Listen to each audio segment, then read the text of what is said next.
What is up, Fall Shepherds? Welcome to episode 61 of an ongoing series where we basically take the camera anywhere we want and we try to find secrets and new discoveries to some of our favorite games. You Bioshock fans had a long wait in between the first Bioshock episode I put out and this one. But hey, we got around to it eventually, right? Well, I hope you enjoy it because I found some really cool stuff. So just sit tight, and with that said, let's get going.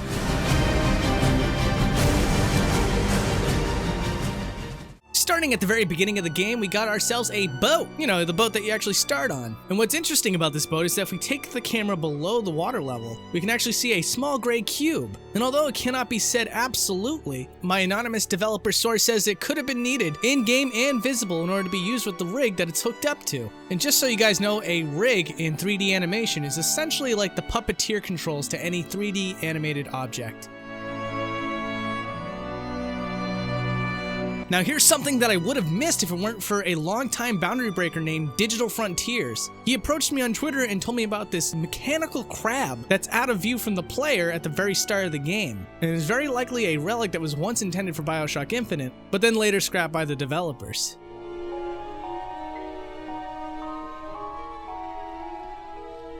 And before we take off from the very start of the game, I wanted to show you a zoom out of the entire map without that annoying fog. And oddly enough, to the right of the map, there's an entire square that's completely different from the water that spans to the rest of the map. And over at the skyline, you can actually see backdrop elements that are used later on in the game. Some stuff that you can actually see and is legible, like this sign that says Patriot Price, which, fun little fact, the developers are from Boston, so this might be a reference to Patriot Place. And also at certain angles, you can see that this light source is actually fire flames.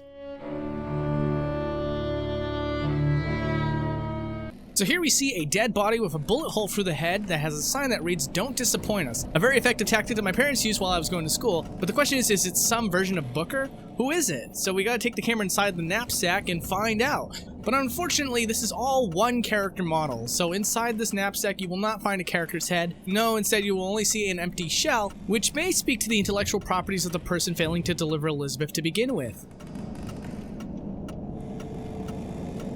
So we just got off of the freaky deaky sky elevator and we are now finally starting the game. And I figured we could actually take the camera outside right now and see if we can find anything. And one of the first things you're going to notice is that the skybox for Bioshock Infinite actually has a real-life map that sits below all those clouds that your character usually sees. But what's more interesting is that further and further out, we can actually see a big black cube, and it's very far from the actual map. It doesn't do anything when you go inside of it. And of course, we all want to know what is going on with this cube. And a theoretical answer comes from an anonymous source, who is also a game developer. He said through a specific contact that he has, a lot of stuff in map files that's in Bioshock Infinite is just floating test data. So he's willing to bet that it's just that.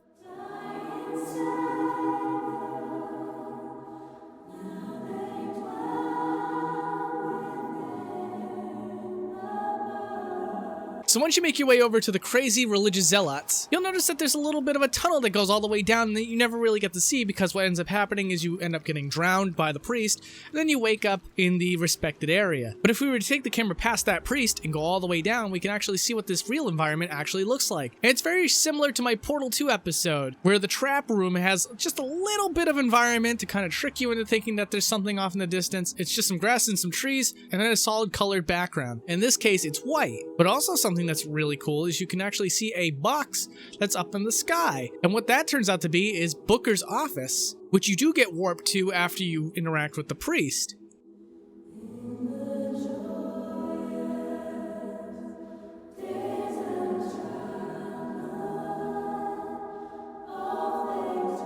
Nothing particularly special about this one clip, it's just a fan favorite, of course, a zoom out of the environment.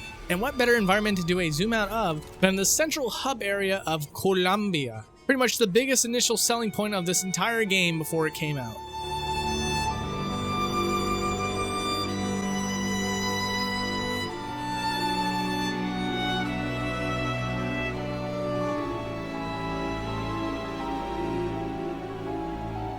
And now we're gonna do a viewer request. All requests come from my Twitter account. Every single week I ask you guys what you want to see, and someone asked me to find out what happens to the barbershop quartet when their airship leaves the area. And as it turns out, they don't disappear, which is something you commonly see in games. The reason why I say I'm surprised by that is because many episodes that I've done in the past pretty much just show the fact that once a character is out of view, they disappear. But this barbershop quartet just happens to hang behind this building for as long as you're willing to look at them.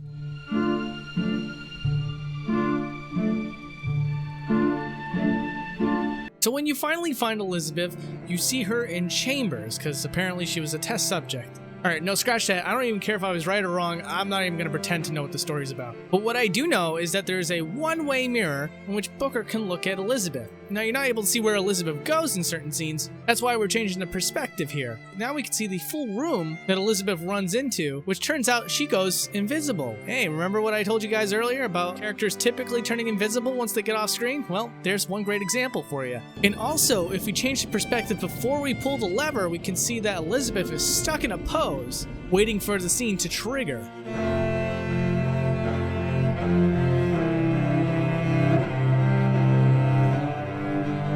And for a very brief scene, Elizabeth rips open a portal to France, which is pretty awesome. Of course, when we take the camera through this said portal, there's unfortunately not much to see. Understand that typically when you're given a very limited scope as to what you can see off in the distance, the developers save on resources by simply not rendering anything you cannot see.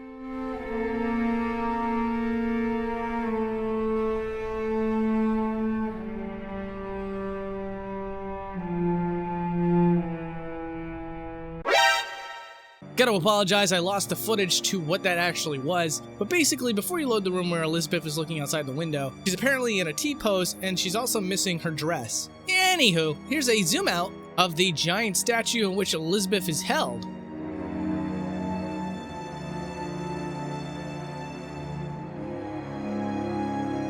So we just had a run-in with Songbird and we are now washed up on the beach, and there are a lot of interesting things to talk about here.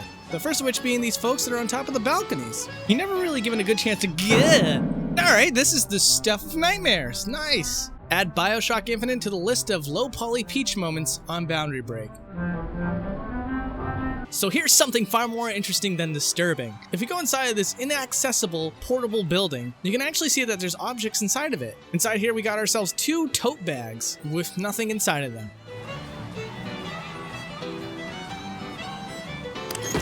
And then if we do ourselves a little bit of sightseeing and do a zoom out, we can actually see 2 black cubes right alongside the waterfall. Bioshock Infinite actually has a lot of cubes. Typically they're way outside the map, but in every single map of Bioshock Infinite, there is at least 1 black cube. So to see 2 here, so close to the map, is a bit unusual.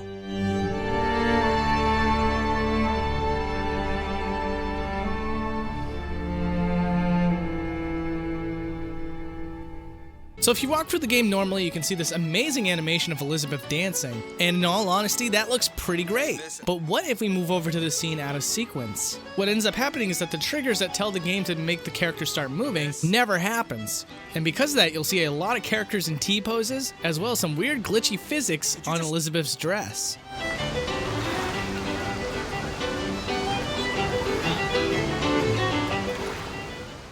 Oh man, this one's a classic.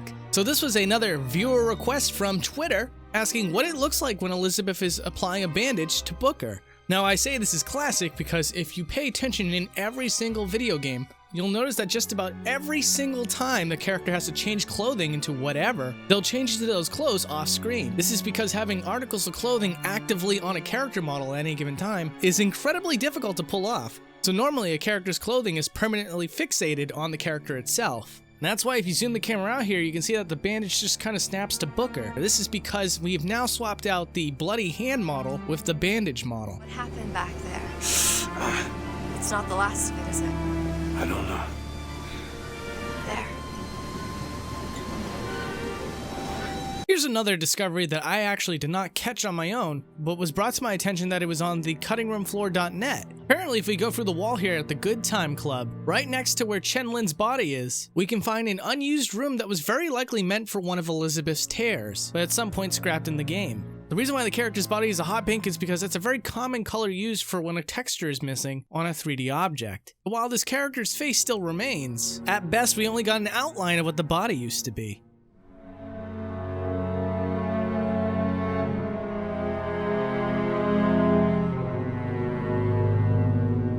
Here's another zoom out of the lighthouse from Bioshock 1. And if you're curious about how this zoom out compares to the original game, I've actually done an episode on that already, which I'll leave a link to in the description down below. But you know what? Bioshock Infinite steps up its game. There's actually a lot more lighthouses once you pass through that door. So why don't we do a zoom out of that area as well?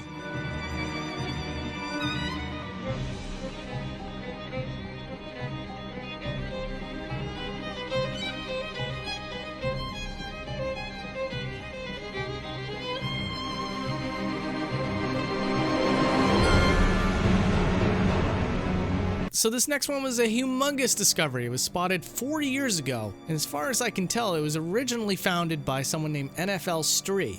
But near the very end of the game, when we're checking out the lighthouses, we can actually take the camera down below to see that the regular lighthouses are resting underneath the Bioshock lighthouses. But what's far more interesting than that is that if we follow along the skybox, we can actually see a little bit of white snow. If we continue to follow the white snow all the way, it eventually loads a completely unused area in Bioshock Infinite.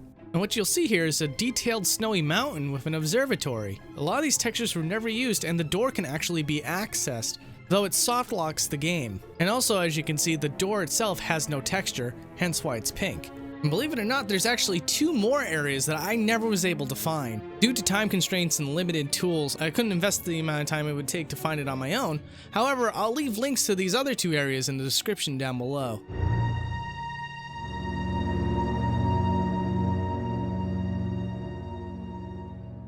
So a lot of people were asking me for a better look at Booker DeWitt. At the end of the game, you can see other versions of Booker and Elizabeth walking to other lighthouses, but you still don't get a great look at them. However, we can take the camera right up to their faces now, and with that said, here's a much clearer shot of what Booker actually.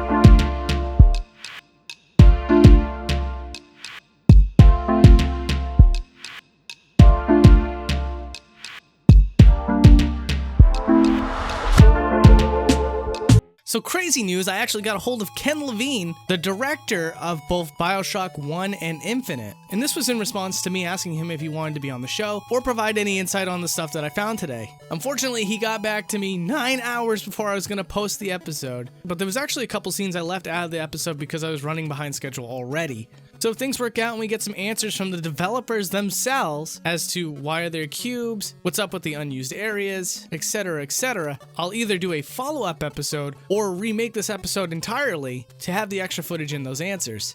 But either way, things are really heating up with Bioshock Infinite, so I recommend that you hit the subscribe button if you want to see what happens with all this crazy nonsense that I'm going through. But anyways, guys, thank you so much for watching, and stay tuned in the coming weeks for Arkham City and the first Uncharted game. Take care.